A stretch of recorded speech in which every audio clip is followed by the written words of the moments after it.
बहुत अच्छी बात किसी ने लिखी है कि हमें जीवन में इतनी गलतियां नहीं करनी चाहिए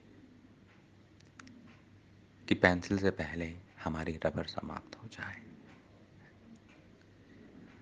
और कर्मों को करते हुए हमें तो बहुत सावधान रहना चाहिए, क्योंकि जो हम कर्म करेंगे उसे भोगना ही पड़ेगा।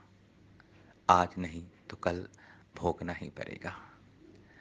आजकल लोग अपने आप को बहुत सयाने समझते हैं। कहते हैं हमें देखने वाला कौन है जी, हम जो कर रहे हैं वो सही है। पर वो नहीं जानते हैं कि कर्म जो है उस बछड़े की तरह है जो हजारों गायों के बीच में अपनी माँ को ढूंढ लेता है। तो जो बोएगा वही पाएगा, तेरा लिखा आगे आएगा। सुख दुख है क्या कर्म कर्मों का, जैसी करनी वैसी भरनी। तो जो हम करेंगे वैसा हमें भोगना ही पड़ेगा। इस जीवन में भी हमें जो दुख आ रहे हैं, तो किसी न किसी जन्म में हमने वो कर्म किए हैं।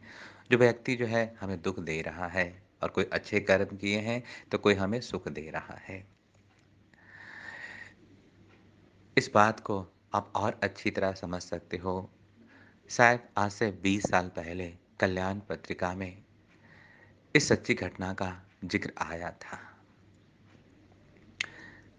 ये कहानी दो दोस्तों की है। एक गांव में दो दोस्त रहते थे। दोनों बेरोजगार थे।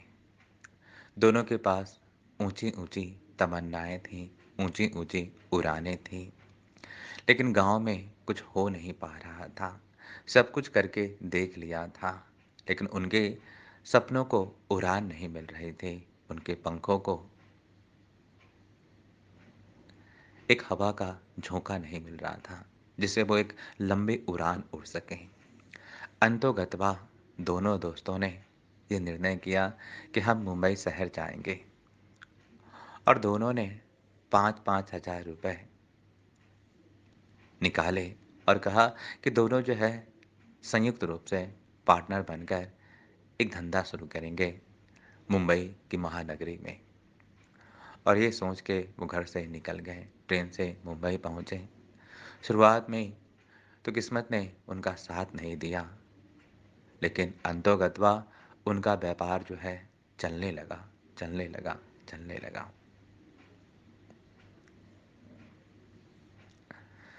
जब वो काफ़ी तरक्की कर गए 10 सालों में, तो अब उन्होंने कहा कि अब हमें जो है घर लौटना चाहिए। अब जो 10,000 की पूंजी थी, वो 10 लाख बन चुकी थी। दोनों को आधा-आधा बाँटना था। 5 लाख एक दोस्त का, 5 लाख दूसरे दोस्त का। लेकिन एक दोस्त के मन में लालच आ गई। उसने सोचा, अगर एक दोस्त चला जाए तो मेरे पास 10 लाख रुपए होंगे, वरना मुझे इतनी बड़ी रकम 5 लाख रुपए इसे देने पड़ेंगे। वो धूर्त था, वो चालबाज था, उसके मन में लालच आ गया। गांव के लौटने के क्रम में उसने एक योजना बनाई। उसने होटल के ढाबे से दाल, चावल, रोटी पैक कराई, और उसमें उसने जहर मिला दिया। और अपने दोस्त से कहा कि मैं ढाबे से रोटियां लाया हूं, मैं तो खा चुका हूं, तुम खा लो।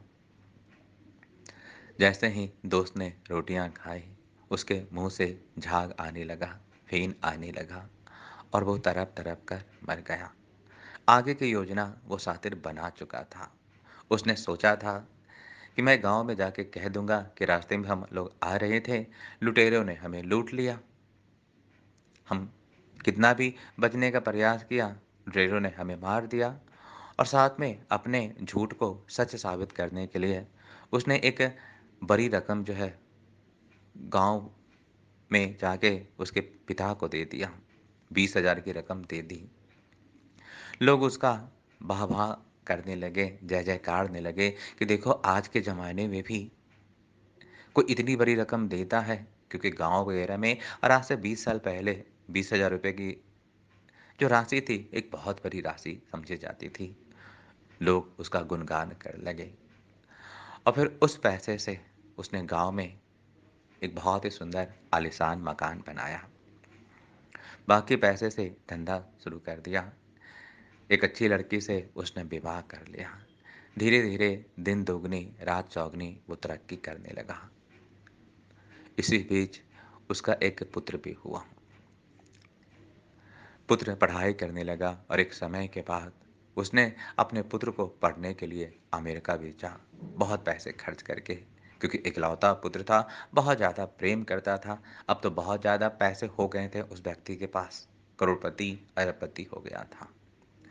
अब यहाँ से कर्मों की गति देखिए कि उसका पुत्र जो अमेरिका में चला गया था, उसको एक असाध्य बीमारी हो गई। अमेरिका के डॉक्टरों ने भी उस बीमारी का इलाज नहीं कर पाए। धीरे-धीरे ये दोनों अमेरिका गए, लेकिन वहाँ के डॉक्टरों ने भी अंतोगत्वा कह दिया कि इसका इलाज करना हमारे बस में नहीं है, क्योंकि इसकी बीमारी का पता ही नहीं चल पा रहा है कि इसे कौन-सी बीमारी है। इकलौता पुत्र था, उसकी देखभाल में उन्होंने कोई कमी नहीं की। बड़े से बड़े अमेरिका के डॉक्टरों से के पास गए, बड़ी से बड़ी फीस दी, लेकिन रिज़ल्ट वही ढाक के तीन पात। सब लोग यही कहते हैं, हमें बीमारी समझ में ही नहीं आ रही है।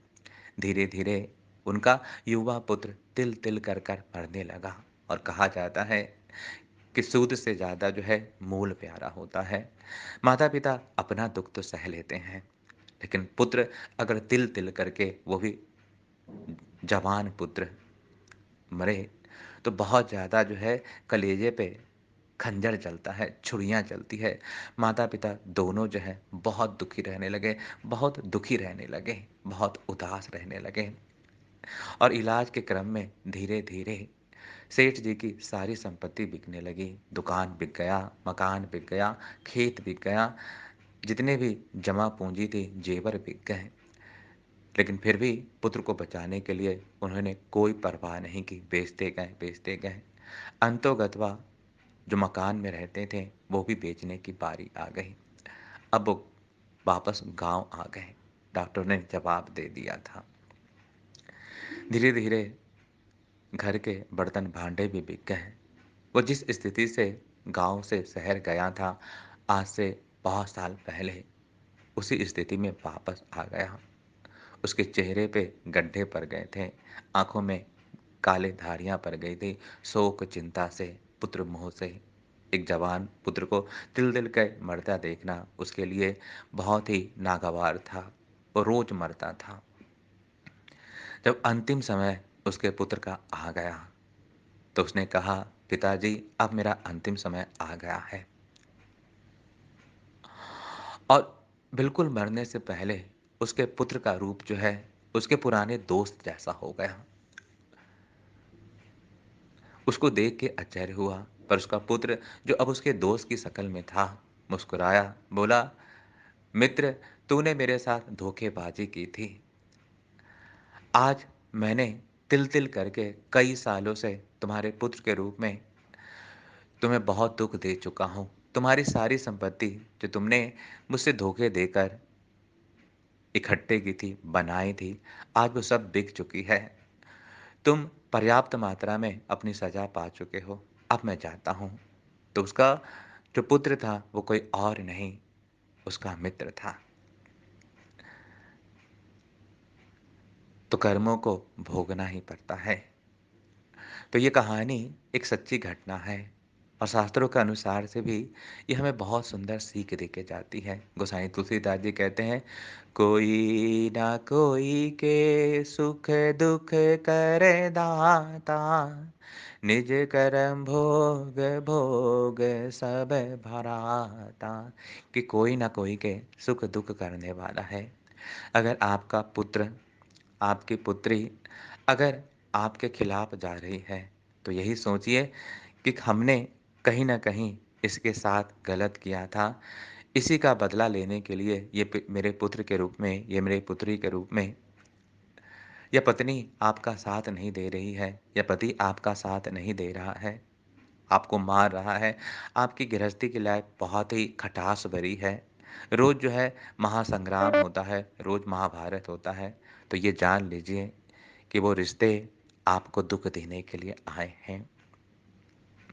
और इसके इतर भी है कि बहुत सारे रिश्ते आपको सुख देने के लिए आते हैं। आपको आज्ञाकारी पुत्र प्राप्त होता है, आपको आज्ञाकारी पत्नी प्राप्त होती है, आपको आज्ञाकारी नौकर प्राप्त होता है। तो ये समझ लीजिए कि आपने पिछले जन्म में इनका भला किया था, इनको कोई पुण्य दिया था। इसके फलस्वरूप ये आज्ञाकारी पुत्र, पुत्री और पत्नी या पति आपको मिले हैं। और इसके अपोज़िट भी है कि अगर आपकी पत्नी, आपके बच्चे, आपके पति आपका साथ नहीं दे रहे हैं, रोज़ आपके रिश्तों में खटास आ रहा है, रोज़ इसके कारण आप दुखी हो रहे हो, तो कहीं न कहीं ये सोच लीजिए और ये सच अक्षरशः सत्य भी है कि आपने उनके साथ बुरा किया था, वो उसका बदला लेने के लिए आए हैं। तो कर्मों को भोग लीजिए, कर्मों को भोगना ही पड़ता है। तो समझदार इंसान वही है कि जो अपने कर्मों को भोग ले, क्योंकि कोई ना कोई के सुख दुख कर दाता, निज क्रम भोग भोग सब भ्राता। और आगे के लिए सतर्क रहिए कि मनसा वाचा कर्मणा कोई भी गलत कार्य जो है आपसे नहीं हो जाए, क्योंकि जो बोएगा वही आ पाएगा, तेरा लिखा आगे आएगा, सुख दुख है क्या कर्म कर्मों का, जैसी करनी वैसी भरनी, जैसी करनी वैसी भरनी। तो जैसे आप करनी करेंगे वैसी भरनी भरेगा ही।